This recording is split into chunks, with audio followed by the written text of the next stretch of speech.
যারা বাপমার নামে কোরবানি দেয় কিন্তু তার কোরবানি দেয় না। তো বলে বাপমার নামে কোরবানি দিত না, অবশ্যই দিব। বাপের যদি একটা লুঙ্গি লাগে, এর লাগে কি ফুতের লুঙ্গি কিনতো না? কথা কন না কেন? বাপের যদি একটা জামা লাগে, তো এর লেগে কি বাপের জামা আমি দিছি দেখা আমি আর খালি গায়ে আটমু নাকি? তো তাহলে এটা কথা হইল কোনো? বাপের নামে কোরবানি দিলাম দেখা, মার নামে কোরবানি দিলাম দেখা আমি কোরবানি দেব না, এটা কোন কথা? ছেলেটার দোকান অথবা ছেলেটা ঢাকা কাজ করে, চাকরি করে, যেটাই করুক, তে বাইতাইয়া তার কাছে কিন্তু টাকা আছে 60,000-এর বেশি, কিন্তু বাইতাইয়া মাতে না, তার বাপের হাতে টাকা 10,000 দিয়া দেন, আপনি কোরবানি দেন, গোস্ত না খাওন, আপনার নামে দেন, আপনি মুরব্বী মানুষ, আপনি মরিয়া গেলে আর পাইবেন কই কোরবানি? অথচ সে কিন্তু কি সামর্থ্যবান, কথা বুঝেন নাই আমার, তার কাছে টাকা আছে না, এই 10,000 টাকা ছাড়া তার দ্বারা আর টাকা নাই। তাহলে এই ছেলের উপরে তো কোরবানি ওয়াজিব, অথচ সে তার বাবার নামে কোরবানি দিল, বাবার সাথে শরীক দিয়া টাকা জমা দিয়া 10,000 টাকা বাফারে বুঝাই দিয়া শেষ। সে মনে মনে ভাবতেছে আমি তো কোরবানি দিছি, এই যে আব্বারে দিছি 10,000, তুই বেটা আব্বারে না 10,000 দিস, কোরবানি দিস কই? কোরবানি উপলক্ষে না 10,000 টাকা বাফেরে দিছ, তো তুমি তো সারা বছরই টাকা দাও, তো এখনো দিছো, এটা অসুবিধা কি? বাপমার খেদমত তুমি করবে না? বাপমারে তুমি দিবা না? বলেন কি পরিমাণ ছেলে যাদের কাছে টাকা আছে অথচ তারা কোরবানি দেয় না। বাইতাইয়ে নতুন জামা ফিন্দা ঈদগাহে মুসল্লা লইয়া নামাজ ছুটতে যায়, কিত্তে যাও বেউকুফ, তুই হুতাতে না থাকবি, তুই গোস্ত আনলে গোস্ত খাইবি। আরে বেটা তোরের বেটা ঈদগাহ যাইতে কইছে কে বেটা? এত সকাল ঘুমে তুটছু কিত্তা তুমি? গোস্ত রান্ধা হইলে না উঠবা, তোমার তো উড়াইবেই তোমার আম্মা। এই জন্য এটা শরীয়তের বিধান। অনেক ছেলে আছে বালেগের উপরে কোরবানি ওয়াজিব। অনেক ছেলে আছে ঢাকা, চিটাগাং শহরে, বন্দরে চাকরি করে, ব্যবসা করে, তাদের কাছে টাকা আছে, হেতে মনে করে আমি ফুলায় ন। তুমি অবিবাহিত মনে করো, অবিবাহিত হইলেও কোরবানি যার উপরে ওয়াজিব হয় তাকে কোরবানি দিতে হবে না? না বউ থাকা শর্ত? কথা কয় না, হয়তো তো এটা বুঝেই না, হয়তো মায়ের বার্তাই দেয় না এটারে, হয়তো এটা কিছুই মনে যায় না। তাহলে এখানে বিবাহিত অবিবাহিত না, তো বালেগ হলেই শরীয়ত সম্মত টাকা, শরীয়ত নির্ধারিত যার কাছে আছে তাকে কোরবানি দিতে হবে। তাহলে অসংখ্য মহিলাদের উপরে কোরবানি ওয়াজিব হয়, অসংখ্য ছেলের উপরে। ছেলেটাই অল্প বয়সী 18 বছর 20 বছরের ছেলেরে বিদেশ পাঠাই দিছে, ফোলা বিদেশ থেকে টাকা পাঠায়, বছরের পর বছর বাপমার নামে কোরবানি হয়, অথচ তার কাছে আরো টাকা আছে। তাহলে ওই টাকাগুলোর কারণে তো তার উপরে কোরবানি ওয়াজিব। এই জন্য দয়া করে বাপ, আরো অনেক মাসালা আছে, আমি শুধু বুঝায় বলব। ও 2 ভাই চাকরি করে অথবা 2 ভাই ব্যবসা করে, দোনো ভাইয়ের আলাদা 2টা দোয়ান, কিন্তু সংসারে একসাথে এমন আছে না? মানে বিন্দু হয়েছে না আর কি, দোনো ভাই বাপ মাও আছে করে, তো বাপ মার লগে একসাথে খায়। তো কাজে যেহেতু তারা এখনো সংসার ভিন্ন হয় নাই, যাদের ঘরে বউ লইয়া যার যে আলাদা থাকে যদিও, কিন্তু রান্দাবাড়ি এক লগে একসাথে খায় দেয়।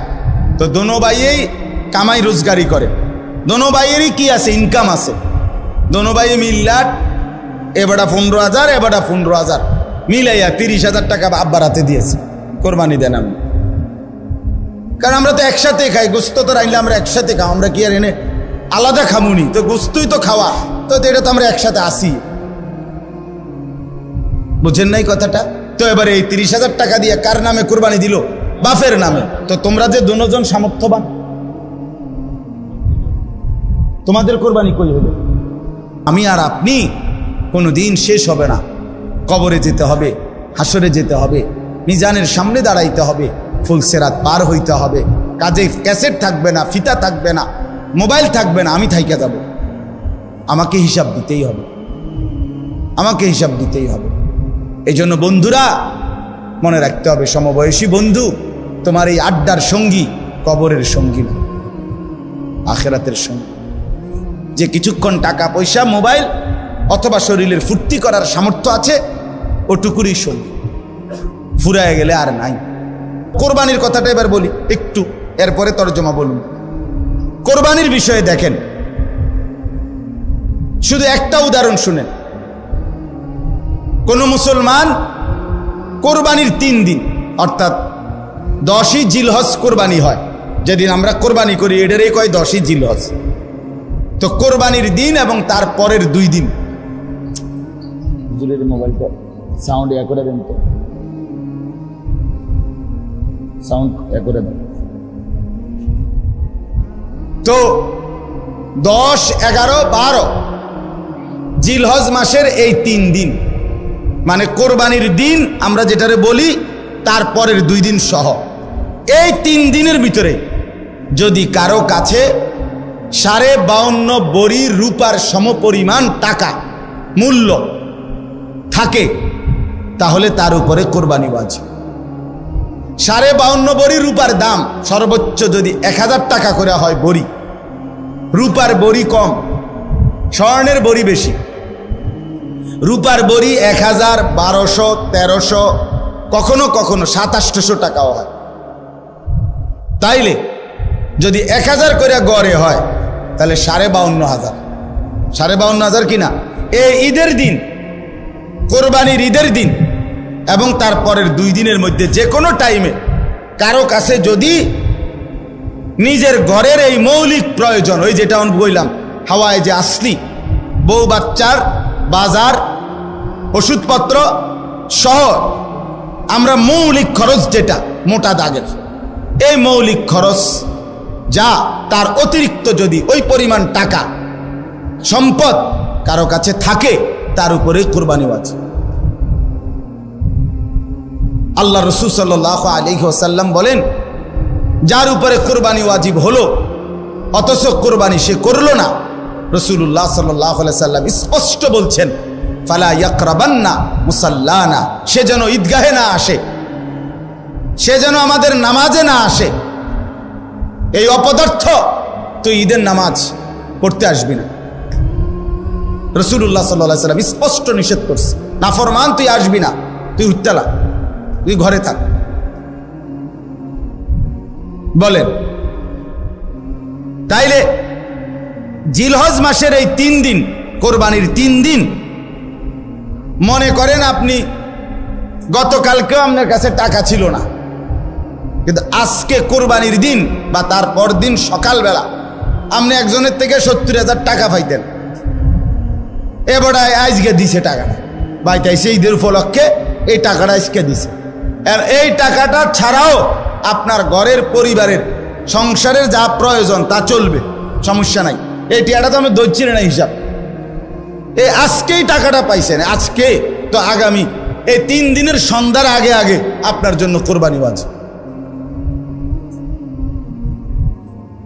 যে মহিলার কাছে স্বর্ণ আরো কিছু নগদ টাকা আছে, 2টা মিলাইয়া যদি, যেমন একজন মহিলার কাছে মনে করেন 1 বড়ি স্বর্ণ আছে, 2 বড়ি 1.5 বড়ি, এটা তো থাকেই, একেবারে ন্যূনতম 1-1.5 বড়ি স্বর্ণ তো যে কোনো মহিলারে আছে, বুড়া বেড়ি ভিতরে আছে, মহিলারও আছে, একেবারে গরিব বুড়াবার ঘরেও আছে। সাথে যদি ওই 3 দিন এই মহিলার কাছে আলগা কিছু টাকাও আছে, 10,000, 5,000, 20,000, 15,000, উনার টাকা, এটি উনার মহিলার নিজের টাকা, স্বামী দিছে, নয়তো ছেলে দিছে, নয়তো বাপের বাড়ির থেকে দিছে, যেমনি হোক দিছে, এই স্বর্ণ আর ওই টাকাটা মিলাইয়া যদি 52,500 টাকার দামের চাইতে বেশি হয়, এই মহিলার উপরে কোরবানি ওয়াজিব, নিঃসন্দেহে ওয়াজিব।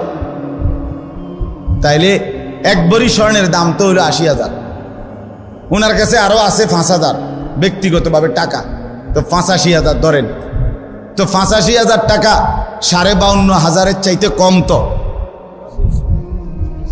তো তাইলে এই মহিলার উপরে কোরবানি ওয়াজিব হলো কিনা? কই আমাদের সমাজে কয়জন মহিলার কোরবানি দেয়? বেড়িতে গুস্তও না খাবায়, কিন্তু কোরবানি কো রুটি গুস্ত না খায় উনি, কিন্তু কোরবানি হইল কই না। রাসূলুল্লাহ সাল্লাল্লাহু আলাইহি ওয়াসাল্লাম বলেন, যে ব্যক্তি সামর্থ্য থাকার পরেও কোরবানি করলো না, সে যেন আমাদের নামাজে না আসে। কি পরিমাণ ধমক দিছে! তাহলে আমি এই দুইটা মাসালা আপনাদের বুঝাই, কোরবানির বিষয়ে বোঝা দরকার। আপনি মনে করেন ছেলেটা বিদেশ, অধিকাংশ মানুষের ছেলে বিদেশ আছে, তাহলে সে টাকা রোজগার করে। এখন হে প্রত্যেক মাসে বা 2 মাসে 3 মাস পর পরই বাফেরে 20,000 30,000 টাকা দেয়। এই ছেলেটা বাফের লাগিয়া পাঠায়, বাপ মার লাগিয়া। এখন কোরবানির সামনে এই উপলক্ষে ছেলেটা 30,000 টাকা পাঠাইছে, অথবা অন্যান্য বারের চাইতে 5,000 বেশি পাঠাইছে। ধরেন আগে পাঠাইতো সবসময় 30,000, যেহেতু কোরবানি এই জন্য পাঠাইছে 40,000। কথার কথা 10,000 বেশি পাঠাইছে। এখন এই টাকাটা দিয়া ছেলেটার মা এবং বাপের কোরবানি করছে, বাপ মার নামে কোরবানি দিছে। এখন ছেলেটা, তার কাছে তো টাকা আছে, তার তো এই শুধু 30,000 টাকা না, তার কাছে তো তার ব্যক্তিগত জমানো টাকা আছে। তো তার কাছে তো অবশ্যই 52,500 টাকার অতিরিক্ত টাকা তার কাছে ব্যাংকে হোক যেখানে হোক তার কাছে জমা আছে না? কথা বলেন না কেন? তাহলে এই ছেলেটার উপরে কোরবানি ওয়াজিব কিনা বলেন না? তো এখন তার যে বাংলাদেশে তার বাপ মার নামে কোরবানি হলো, দিল, তো তাদের সোয়াব হইল, ঠিক আছে, তাদের কোরবানিও হয়েছে, কিন্তু এই ছেলের কোরবানি আদায় হয়েছে নি? কথা বলেন না কেন? তো এই 10 বছর ধরে ফুলাগা বিদেশ থেকে টাকা পাঠায়, বাপমার নামে কোরবানি হয়, তার কোরবানি? সে তো গুনাহগারী থাইকা গেল, সে তো নাফরমানি থাইকা গেল। এই ছেলের জন্য তো ঈদের নামাজ পড়তে নিষেধ করছে আল্লাহ, নবীজি সাল্লাল্লাহু আলাইহি সাল্লাম। তুই তো পাপী রয়ে গেলা। তাইলে বলেন কি পরিমাণ মুসলমান, এই চিন্তা হিসাব করিলে কত পরিমাণ প্রবাসী অসংখ্য এমন আছে যারা বাপমার নামে কোরবানি দেয় কিন্তু তার কোরবানি দেয় না। তো বলে বাপমার নামে কোরবানি দিত না? অবশ্যই দিব। বাপের যদি একটা লুঙ্গি লাগে, এর লাগে কি ফুতের লুঙ্গি কিনতো না? কথা কন না কেন?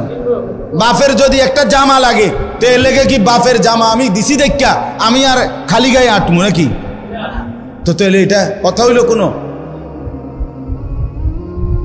বাপের নামে কোরবানি দিলাম দেখা, মার নামে কোরবানি দিলাম দেখা আমি কোরবানি দেব না, এটা কোন কথা?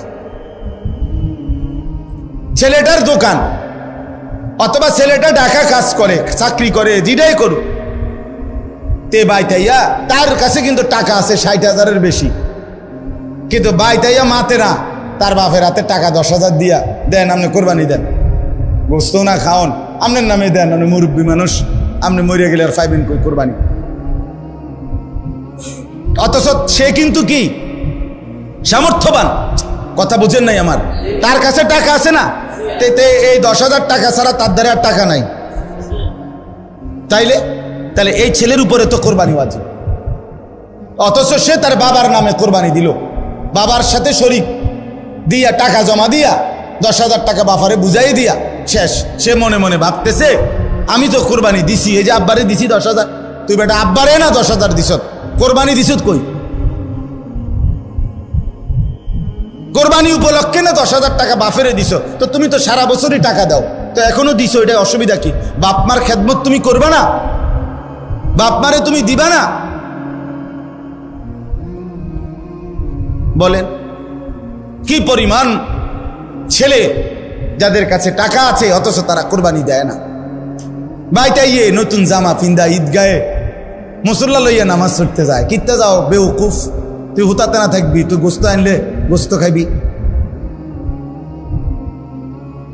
আরে বেটা তোরে বেটা ঈদগাহ যাইতে কইছে কে বেটা? এত সকাল ঘুমে তুটছু কিত্তা তুমি? গোস্ত রান্ধা হইলে না উঠবা, তোমার তো উড়াইবেই তোমার আম্মা। এই জন্য এটা শরীয়তের বিধান। অনেক ছেলে আছে বালেগের উপরে কোরবানি ওয়াজিব। অনেক ছেলে আছে ঢাকা, চিটাগাং শহরে, বন্দরে চাকরি করে, ব্যবসা করে, তাদের কাছে টাকা আছে, হেতে মনে করে আমি ফুলায় ন। তুমি অবিবাহিত মনে করো, অবিবাহিত হইলেও কোরবানি যার উপরে ওয়াজিব হয় তাকে কোরবানি দিতে হবে না? না বউ থাকা শর্ত? কথা কয় না, হয়তো তো এটা বুঝেই না, হয়তো মায়ের বার্তাই দেয় না এটারে, হয়তো এটা কিছুই মনে হয় না। তাহলে এখানে বিবাহিত অবিবাহিত না তো, বালেগ হলেই শরীয়ত সম্মত টাকা, শরীয়ত নির্ধারিত যার কাছে আছে তাকে কোরবানি দিতে হবে।